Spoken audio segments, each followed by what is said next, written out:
A few months ago, I subscribed to Haiwen's Bubble. One day, she sent a message that made me smile immediately. For a brief moment, it felt like she was talking directly to me. Of course, I knew she wasn't. Thousands of subscribers received exactly the same message. The intimacy was designed, mediated, and monetized, but the emotion still felt real. That experience led to the central question of this project. Why do K-pop fans continue to experience genuine emotional belonging even when they fully recognize the commercial and platformized substructures behind fandom? This project examines a central paradox of contemporary K-pop fandom. Fans understand that platforms monetize attention, companies profit from emotional attachment, and fan participation often becomes labor. But they continue to describe fandom as meaningful, comforting, and authentic. To explore this paradox, I draw on three concepts from our course: transnational proximity, platform fandom, and fan labor.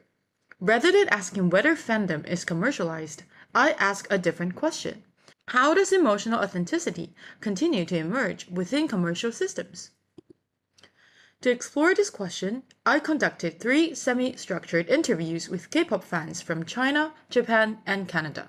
The interviews were conducted online between May and June 2026 and lasted approximately 30 to 45 minutes each. Depending on participant preference, the conversations were conducted in either English or Chinese. My interview questions were designed around four themes drawn from the course readings: emotional belonging, platformized intimacy, fan labor, and commercialization. Rather than asking participants whether they liked K-pop, I focused on how they experience fandom in their everyday lives and how they interpret their relationship with platforms, idols, and fan communities. I'm not treating them as representatives of entire countries. Instead, I use them as three local cases through which global fandom is experienced. Tona from China participates in a highly organized fandom environment. Mia from Japan engages with K-pop primarily through concerts, memory, and long-term cultural familiarity. Alexandra from Canada experienced K-pop through online communities, translations, and transnational media platforms. All three are participating in the same global fandom, yet they experience it through very different local structures. The first pattern I found concerns belonging. All three participants described K-pop as emotionally meaningful, but the source of that meaning differed. For Tona, belonging emerged through friendship. She described attending a birthday support event alone and meeting another fan who helped her take photos. What began as a brief interaction became an ongoing friendship. For Mia, belonging emerged through memory. She explained that many K-pop songs remind her of childhood because her father often played them in a car. For her, K-pop became connected to family memory and a sense of home. For Alexandra, belonging emerged through emotional support. She described how BTS' message of self-love helped her during periods of insecurity and made her feel understood. What interested me was that none of these examples were really about idols.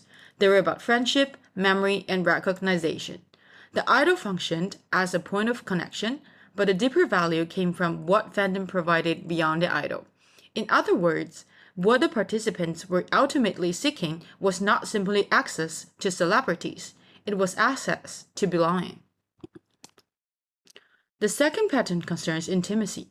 All three participants described feeling emotionally close to idols despite having no personal relationship with them. This reflects what scholars describe as platformized intimacy. However, the same platforms produced different forms of closeness. For Tona, bubble and private messaging features created a feeling of personal connection. For Mia, live streams and regular updates create familiarity. Idols became part of everyday routines. For Alexandra, platforms reduce distance. Online content, translations, and fan communities make Korea feel accessible from Canada. What this suggests is that technology alone does not explain intimacy. The platforms were often similar, but the emotional outcomes were not. Intimacy emerged through the interaction between platform design and local fan experience. The platform may be global, but the meaning attached to it is shaped locally. The clearest difference appeared is fan labor. Tona describes streaming, voting, fundraising, group ordering, fan projects, and online promotion as normal parts of fandom participation. What stood out to me was not the amount of work involved, it was what that work represented. In her fandom environment, support becomes visible through numbers, streams, rankings, sales, and votes. These numbers are not simply metrics. They function as social signals. They communicate loyalty to both the idol and the fandom community. In this sense, fan labor is not only economic, it's also symbolic. These activities generate value for companies, but they also generate recognition among fans. Participation becomes a way of demonstrating commitment. Belonging is not only something fans feel, it's something they perform. By contrast, Mia's participation centered more on concerts and emotional enjoyment, while Alexandra emphasized online interaction and community beauty. The important difference is not how much fans participate, it's what participation means.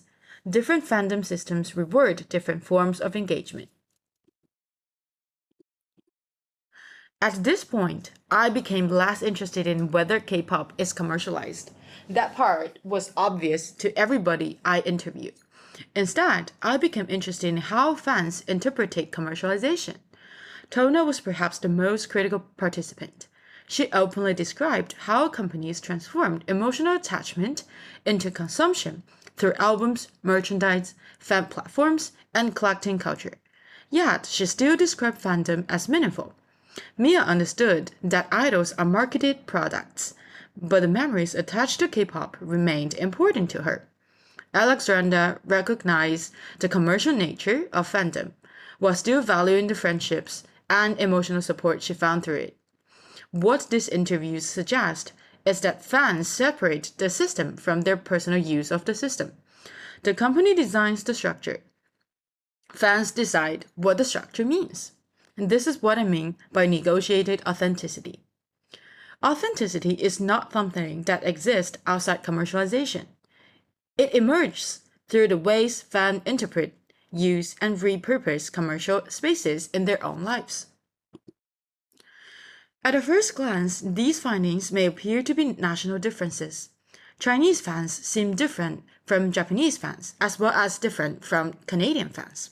However, I do not think nationality itself explains what I found. What matters more are the local structures through which people experience the same global fandom. For Tona, fandom was shaped by organized fan communities and ranking systems. For Mia, fandom was shaped by concert culture, memory, and long-term cultural familiarity. For Alexandra, fandom was shaped by online communities, translation networks, and geographic distance from Korea. Fans consume the same global culture, but they experience it through different social realities. This is where my findings extend Da Yeonjin's concept of transnational proximity. Jin helps explain why K-pop successfully crosses national borders. My findings help explain why that global fandom takes different forms once it arrives in different local contexts. K-pop may travel globally, but belonging remains locally produced. I began this project with a simple question. Why does design intimacy still feel real? After speaking with fans across 3 countries, I no longer think the answer lies in the platforms themselves. The answer lies in what people do with them. Fans transform commercial spaces into places of friendship, memory, support, and belonging. Authenticity, therefore, is not the opposite of commercialization. It's something fans actively create within commercial system. The platforms may be global, but the emotions are real, and the pathways that produce those emotions remain local. Thank you.